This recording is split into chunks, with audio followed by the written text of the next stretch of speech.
Maybe you've moved to a new area, or halfway around the world and you don't know where you are. Or maybe you're on a business trip and you just need to get your training in.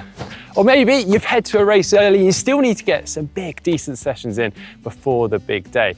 Well, for whatever reason, you find yourself in a new location, new surroundings, kit on, ready to go, but simply no idea where to go or where to start. Or worse, you've maybe already head out for one of your sessions or rides and you don't know which direction home is in. Well, fear not, because here is our guide on how to not get lost or plan a killer route. Oh, That wasn't the path. no, that wasn't.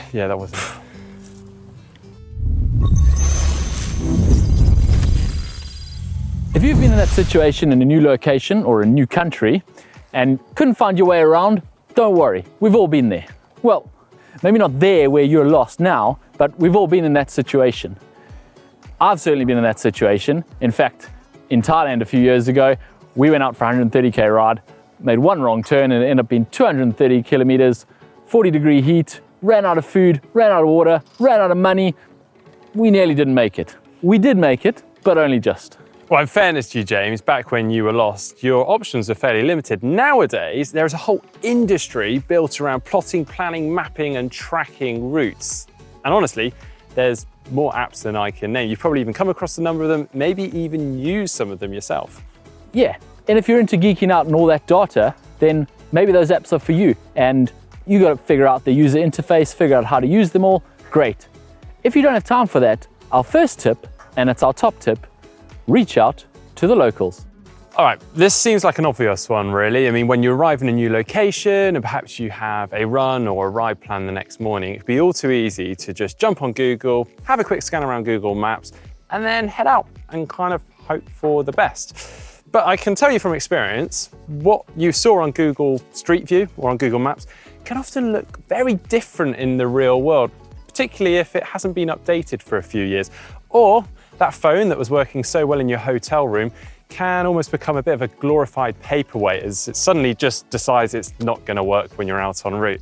Whereas local athletes are pretty much without fail always so willing to help out and show you their own local routes. Now, you may need to be a little bit flexible here in terms of pace or distance, but the trade-off in just simply knowing where to go, getting a good run or ride in without having to stop at an intersection and looking around your phone can be brilliant. The added benefit, of course, is that locals always know which routes are safest and most enjoyable. You're not going to get taken on a highway, you're not going to get taken where there's big trucks and no shoulder. And that's invaluable for your safety and also your enjoyment.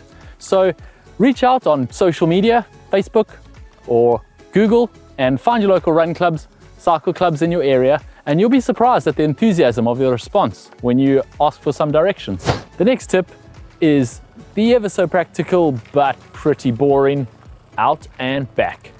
Now, not very inspired, but if you head out the door, head in one direction for about half the distance that you want to go and turn around and retrace your steps. It's boring, it's practical, but after a few times, you'll start being able to link one out with a different back and you'll have some loops in your area. It's not very inspired, I'll give you that, but it's a very practical way to not get lost. Or if you fancy yourself as a bit of a anyway, someone that can read maps, then using something like an OS map or similar can be a really good way of finding new routes and trails in that local area. Personally, I love it, partly for that sense of adventure, but also because you can start to learn where things are in relation to one another and really actually get a grasp of that local area. Also, it's kind of fun learning how to read some of the way markers, the topography, and so on and so forth. One bit to note though, these maps don't come with automatic updates. So if new trails or roads are built, you might find yourself a little bit surprised when you come across them. Can I help you out, mate? Yeah, that's a bit better, isn't it? Yeah, Makes more sense, doesn't it? Tried and tested methods have served us well for decades. But let's face it, these days, everyone has a smartphone with them and they expect it to solve any and all problems, including route navigation. So most of you are probably going to skip our first 3 tips and immediately turn to your phone. Route mapping and planning has come a long way, and the industry has made huge strides over helping you not just plan the route that you want to go, but the best route for your chosen activity. After all, it's no fun when your road bike suddenly asks you to go on a dirt track, or worse, on a highway. The days of poring over a topographic map and wondering whether those routes and paths are actually there are long gone. Using things like OpenStreetMap data, apps like Komoot will tell you the best places where you can and can't go on your runs, and perhaps more importantly, where other people do and don't go.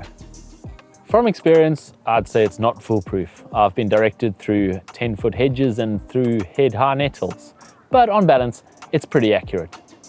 Other apps also offer route mapping like Strava. Strava relying more heavily on heat maps, so overlaying of where most people have been, and you can use that data to plan your own routes in the area. And there are many others offering various features to enhance your navigation and route mapping using your PC or your phone. Some even offer turn-by-turn navigation, so you can put earphones in, stash your phone, and follow the instructions. These obviously work best if you're going to be road biking and staying on a road network.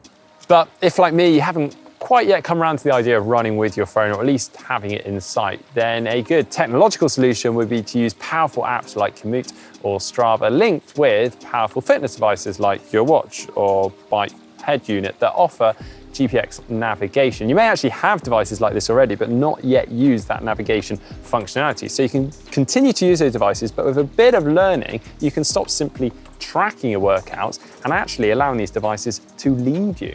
Yeah, you can build your routes using PC or apps, or you can even download other people's routes, upload them to your device, and you simply press the start button and they'll lead you around a whole route.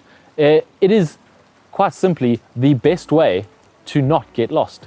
Well, also, some apps are better than others in some parts of the world, and it's very worth pointing out that some apps are also best for running and others are better for cycling. Yep. Having recently moved halfway around the world and resettled in the UK, I've actually started making extensive use of apps like Komoot to find new trails and find my way around. I'm not going to lie, it's led to some adventures and some dead ends, but it's also unlocked a whole world of trails that are right on my doorstep, and it might have taken me months, even years, to figure out that they were even there. Yeah, and I actually even haven't moved anywhere, and I've started using apps like Komoot more and more lately, particularly during lockdown, and I too have unlocked so many more trails that were already on my doorstep and I hadn't yet ventured. Exactly. It's been absolutely brilliant. And so I hope this video today has helped you guys and maybe opened your eyes to maybe more trails on your doorstep too. Hope you've enjoyed today's video. If so, please do give it a thumbs up, give it a like, and don't forget to give us a little subscribe.